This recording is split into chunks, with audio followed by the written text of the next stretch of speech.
হয়েছে প্রযুক্তির, সেই বিপ্লবের পরে পুরো বিশ্ব সভ্যতা এখন কিন্তু পরিবর্তিত হয়ে যাচ্ছে।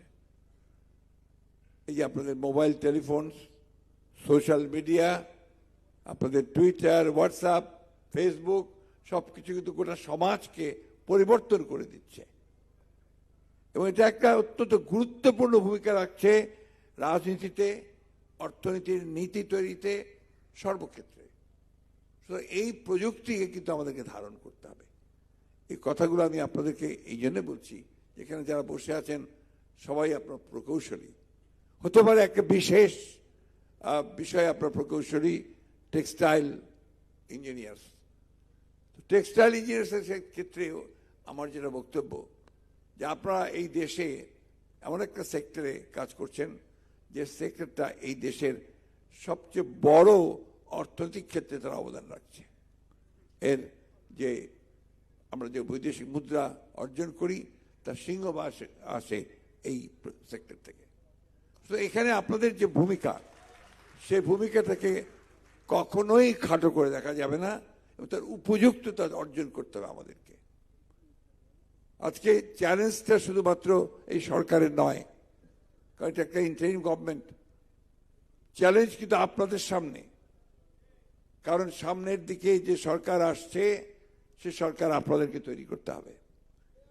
সেই সরকার জাতীয়তাবাদের তারেক রহমানের নেতৃত্বের সরকার তৈরি হবে। সেইখানে আমরা যেন দুঃখিত, আমরা যেন সর্বক্ষেত্রে, বিশেষ করে প্রযুক্তির ক্ষেত্রে আমরা যেন সবচেয়ে বড় ভূমিকা রাখতে পারি, অবদান রাখতে পারি এবং নেতৃত্ব দিতে পারি, সেভাবে নিজেদেরকে তৈরি করতে হবে।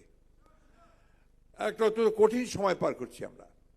এই সময়টা একটু সতর্কতার সঙ্গে আমাদেরকে অতিক্রম করতে হবে। আমাদের বিএনপিকে নেতৃত্ব দিতে হবে এবং সাফল্য অর্জন করতে হবে। আজকে ইন্টারিম গভর্নমেন্ট, প্লিজ, আজকে ইন্টারিম গভর্নমেন্ট তারা আমাদের সমগ্র বাংলাদেশের, বিশেষ করে ছাত্র জনতার সমর্থিত, তাদের দ্বারা এই সরকার গঠিত হয়েছে। তাদের দায়িত্ব সুনির্দিষ্টভাবে বলা আছে, তারা কি ইন্টারিম গভর্নমেন্ট, অর্থাৎ একটা নির্বাচনের মাধ্যমে সরকার পরিবর্তনের পর্যন্ত তারা এই দায়িত্ব পালন করবেন। এবং ছাত্র জনতাই তাদের উপরে সেই দায়িত্ব অর্পণ করেছে যে তারা কতগুলো মৌলিক বিষয়ে যে সমস্যাগুলো আছে সেই সমস্যাগুলোকে দূর করে সংস্কার সাধন করে একটা উপযুক্ত সুষ্ঠু নির্বাচনের পরিবেশ তৈরি করে দেবেন। তারা কাজ করেছেন, কাজ করে চলেছেন, আমরা তাদেরকে সমর্থন দিচ্ছি। কিন্তু একই সঙ্গে কথা খুব স্পষ্ট করে আমরা বলতে চাই যে বাংলাদেশের মানুষের মূল যে আকাঙ্ক্ষা,